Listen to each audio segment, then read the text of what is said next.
Hello Virgo, this is Inspire 2016 with your weekly tarot reading for the week, commencing the 26th of August until the 2nd of September 2024. The first card for you is representing, how do you feel about yourself? Your card is the Seven of Cups. Although dreaming is beautiful and provides inspiration for action, you must at some point begin to build those castles in your real life.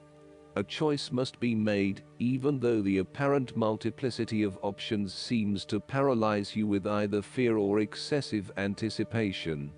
If you are unable to make a decision because of too many options, it is time to carefully evaluate the pros and cons of each option and make a thoughtful choice. You also need to be very clear about what it is you are working towards, so that you can make the best choice. Make your decision with caution, as all is not what it seems to be. Great opportunities may turn out to be major problems later on, while less enticing options may turn out to be golden opportunities. With the Seven of Cups, there is a risk of illusion. You need to separate what is real from what is illusion. Protect yourself against unclear or wishful thinking and habitual daydreaming. Oftentimes, this card shows choices and plans that have little or no basis in reality. With so many choices presented to you, it is easy to be swayed to that cup containing the snake of jealousy and cunning.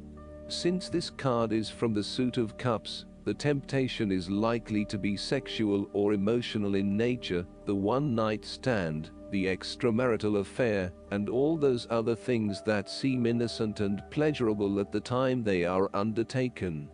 But in the vast majority of cases, the pleasure gained temporarily is far outweighed by the consequences that last, in most cases, for an entire lifetime. The second card for you is representing, what do you want most right now? Your card is the Three of Swords. What do you want most right now is the end of sadness, loneliness, heartbreak, betrayal, separation and grief. By preparing for this difficult event, the emotional blow can be minimized or even prevented entirely. This is all about release. When you have suffered a major setback or loss, it is a good time to have a good cry, which is all part of the cleansing process. Expressing your sadness and letting it all out will then help you to move on to better times. However, it is also important that you continue to focus on the future path ahead.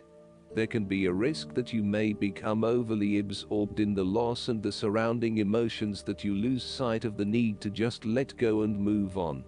The loss becomes your focus rather than the recovery. It is time to accept the loss and then move forward with your life. That said, pain, sorrow and grief are often a necessity in the journey of life. Without pain, there would be no challenge and no lessons learned. Pain can be a great motivator because it encourages you to surmount obstacles and ultimately learn from your mistakes. Each challenge you encounter creates that initial pain, which is inevitably turned into an opportunity to grow stronger and to change the direction of your life as a result of the lessons learned. While the pain may cloud your vision for a certain period, it will eventually allow you to see clearly and to put the past behind you. Though life seems meaningless at the time, recovery can and will occur. It takes faith, self-love, forgiveness and time. Count your blessings. The Three of Swords therefore serves as a reminder that if you can start to see pain as a learning opportunity, life will suddenly become less painful.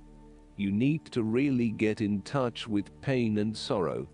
Challenges remain, but once they are no longer perceived as negative or bad, they lose a lot of their impact. This card is therefore encouraging you that you have the ability to conquer any pain that comes your way. Understand how the pain can help you grow. If someone has betrayed you and you do not think you can ever love again, challenge that belief. Do not be surprised when your heart emerges from darkness, capable of loving even more than before. The third card for you is representing your fears. Your card is the Five of Wands. You are afraid and have tendency to avoid conflict wherever possible. You may find that any sort of tension or conflict makes you feel quite uneasy, and you wish it would just go away. So, you deflect a lot of that energy and just ignore the problem, if there is one. The trouble, however, is that in doing this, you may just be pushing some of your own concerns to the side, without really dealing with them or being assertive about them. Some conflict can be good, particularly if it is constructive and teases out the underlying issues in a way that then generates a better solution. Consider whether always avoiding conflict is the best way to go, or if you are finding yourself just compromising on what is important to you. You are no longer up against so much competition and can just be. On more personal level, you have worked through your anger and hostility, and you feel more secure in your relationships. You do not have to constantly prove yourself anymore. There is a realization that you do indeed need focus to achieve your goals. You have come through a period of scattered thought and random ideas, only to find yourself in the same place you were when you started. You now acknowledge that if you are to progress your goals further, you must focus your attention on your key priorities and stay committed to your goal without considering even more possibilities or opportunities. The fourth card for you is representing what is going for you. Your card is the Four of Swords. After every crisis and before every new challenge, there is always a time of relaxation and contemplation. Constant stress and tension will break even the hardest and most resilient of people, but brief periods of rest enable you to refresh your energy, concentration and focus, ready for the next challenge. These rests should be used wisely to heal the body and ready the mind. The Four of Swords is also a sign that you can stop worrying, put down your defenses and take a breather from the chaos around you. For the moment there is a truce, and you can catch your breath without being attacked again.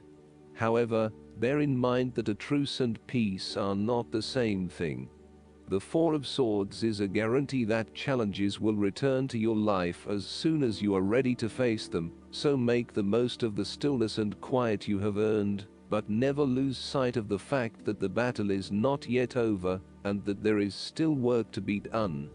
This card suggests that now is the time to rest from some difficult times, perhaps the trauma of breakup or departure, relationship or family problems, financial and health worries, stress and conflict. Take a break. This is also not the time to make decisions, particularly when you are at your most vulnerable. The fifth card for you is representing what is going against you. Your card is the Eight of Cups. You may be feeling confused about where your best options lie. Part of you wants to explore new horizons and possibilities, but another part of you fears that in doing so, you will miss out on what your current circumstances have to offer.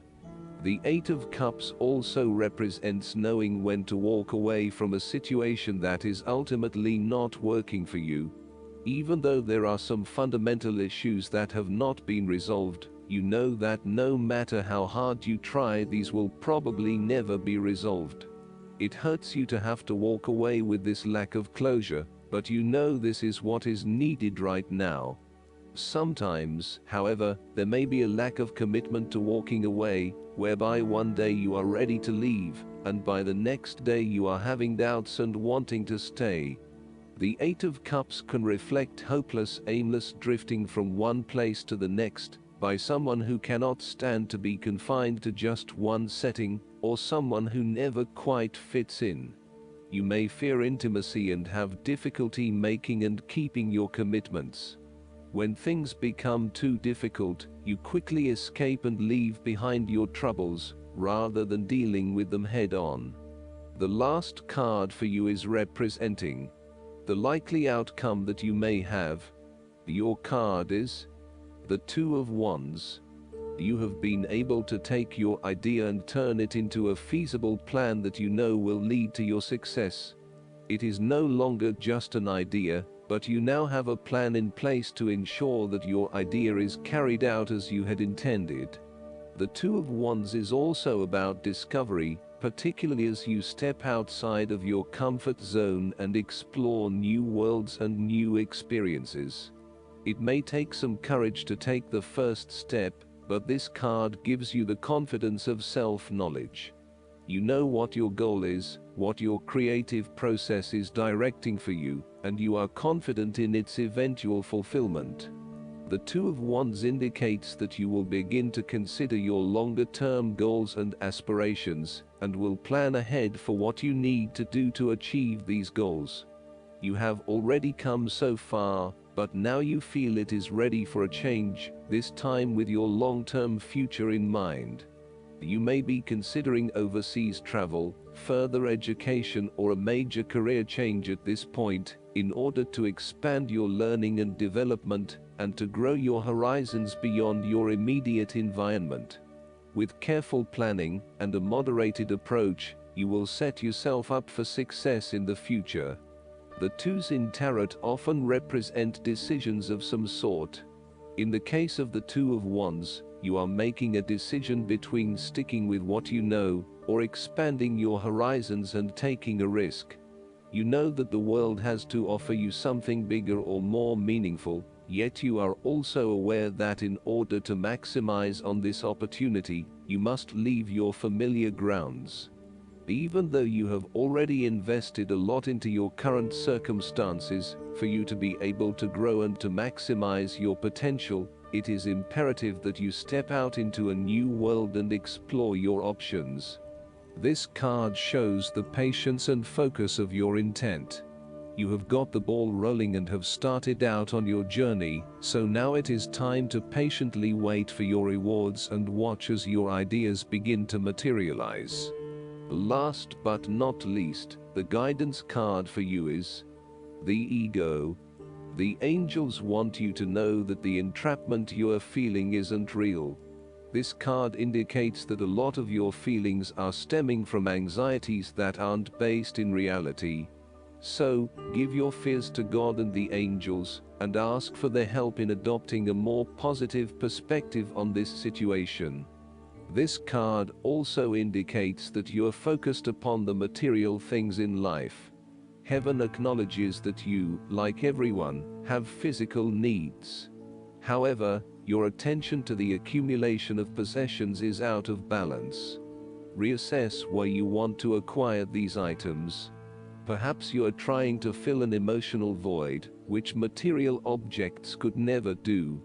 What you are really craving is inner peace through a spiritual path. Additional meanings of this card: refusal to face the truth or to take personal risk. Jophiel is the archangel who helps us experience beautiful emotions and think beautiful thoughts. Call upon Jophiel whenever you need a boost in how you feel about yourself, your life, and the world. I hope that you enjoy everything, and if you like the reading, just please click subscribe and you will get instant notifications every time we publish a new video right to your YouTube. Thanks.